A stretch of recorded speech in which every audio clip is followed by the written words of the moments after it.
शांति। ओम शांति। आज की तारीख है 25/6/12 और आज की ज्ञान मुरली का शीर्षक है मीठे मीठे प्राण प्यारे बाप दादा कहते हैं, मीठे बच्चे, तुम्हें किसी भी देहधारी के नाम रूप में नहीं फंसना है। तुम अशरीरी बन बाप को याद करो तो क्या फायदे होंगे, आयु बढ़ेगी और निरोगी बनते जाएंगे। प्रश्न है आज का, सेंसिबल बच्चों की मुख्य निशानियां क्या होगी, यानी जो समझदार बच्चे हैं उनकी निशानियां क्या होंगी।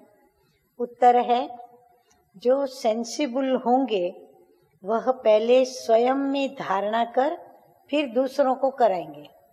जब तक उनकी स्वयं की धारणा नहीं होगी तो वो दूसरों को भी धारण करने की बातें नहीं बताएंगे।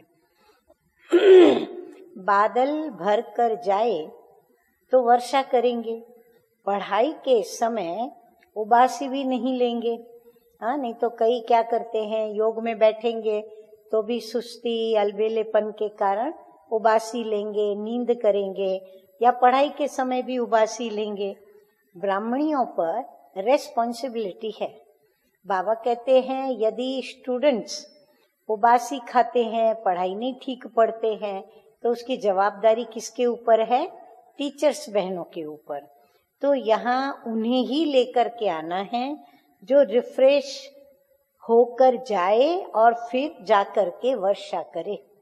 बाबा कहते हैं, ये ब्राह्मणियों की जिम्मेवारी है कि यहाँ पर बाबा के सामने, परम शिक्षक के सामने जब शिक्षा लेते हैं, मुरली सुनते हैं, तो उस समय उन्हें उबासी पढ़ाई के टाइम नहीं लेनी चाहिए। तो ये ट्रेनिंग टीचर्स को देनी है, स्टूडेंट्स को, और उनको लेकर के भी वो उनको ही आवे जो रिफ्रेश होकर जाए और फिर जाकर के क्या करे। जैसे बादल भर जाते हैं तो जाकर के वर्षा करते हैं। दूसरी बात बाबा बता रहे हैं कि यहाँ वही आने चाहिए जो योग में अच्छी तरह रहकर वायुमंडल को पावरफुल बनाने में मदद करे, विघ्न न डाले। ये उबासी खाना, नींद करना, सुस्ती का वातावरण फैलाना, ये सब विघ्न है। तो विघ्न न डाले। यहाँ आस पास बड़ी शांति रहनी चाहिए और जो भी पढ़ाई के हॉल के आजू बाजू जो भी आना जाना करे वो भी बड़ा शांति पूर्वक मौन के साथ बाबा की याद में बहुत शुद्ध वाइब्रेशन फैलाते हुए कर्म करे, तो कोई भी प्रकार का आवाज भी न हो। कितनी सारी देखो बाबा ने स्टूडेंट्स के मैनर्स क्या होने चाहिए और टीचर्स के अंदर कौन सी क्वालिफिकेशंस होनी चाहिए उसके विषय में ट्रेनिंग दी। गीत बजा है ओम नमः शिवाय। धारणा के लिए मुख्य बातें, एक बात, शरीर से डिटैच हो, शरीर से अलग हो, स्वधर्म में स्थित रहने का अभ्यास करना है। जितना हो सके मोस्ट बिलवेड बाप को याद करना है। अति प्यारे ते प्यारा कौन है? शिव बाबा है। तो उसको याद करने का पुरुषार्थ करना है। मोह की रग सब तरफ से निकाल देनी है। यदि बाबा हमारा मोस्ट बिलवेड है, सबसे अति प्यारे ते प्यारा है, तो ऑटोमेटिकली हम और किसी को भी याद ही नहीं करेंगे।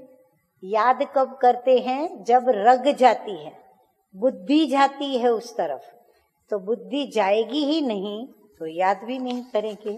दूसरी बात है, पढ़ाई पर पूरा ध्यान दे, अपने ऊपर आप ही कृपा व आशीर्वाद करनी है।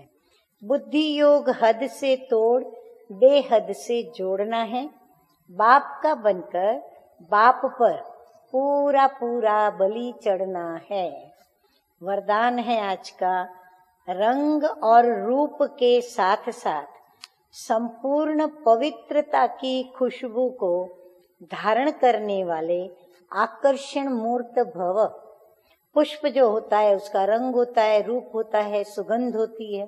तो बाबा भी कहते हैं तो रंग रूप सुगंध गुण शक्तियां और पवित्रता से भरपूर होकर फिर हमको आकर्षण मूर्त बनना है। ब्राह्मण बनने से भी सभी में रंग भी आ गया है और रूप भी परिवर्तन हो गया है, लेकिन खुशबू नंबरवार है। गुणों की धारणा, शक्तियों की धारणा नंबरवार है। आकर्षण मूर्त बनने के लिए रंग और रूप के साथ साथ कौन सी खुशबू चाहिए? तो बाबा कहते हैं संपूर्ण पवित्रता की खुशबू चाहिए। पवित्रता अर्थात सिर्फ ब्रह्मचारी नहीं, हाँ, सिर्फ ब्रह्मचर्य व्रत धारण करना नहीं, लेकिन देह के लगाव से भी न्यारा, मन बाप के सिवाय और किसी भी प्रकार के लगाव में न जाए। तन से भी ब्रह्मचारी, संबंध में भी ब्रह्मचारी और संस्कारों में भी ब्रह्मचारी। ऐसी खुशबू वाले रूहानी गुलाब ही आकर्षण मूर्त बनते हैं। स्लोगन है, यथार्थ सत्य को परख लो तो अतीन्द्रिय सुख का अनुभव करना सहज हो जाएगा। अच्छा, मीठे मीठे सिकिलधे बच्चों प्रति माता पिता बाप दादा का याद प्यार और गुड मॉर्निंग। रूहानी बाप की रूहानी बच्चों को नमस्ते। हम रूहानी बच्चों की रूहानी बाप दादा को याद प्यार, गुड मॉर्निंग और नमस्ते नमस्ते। ओम शांति, ओम शांति।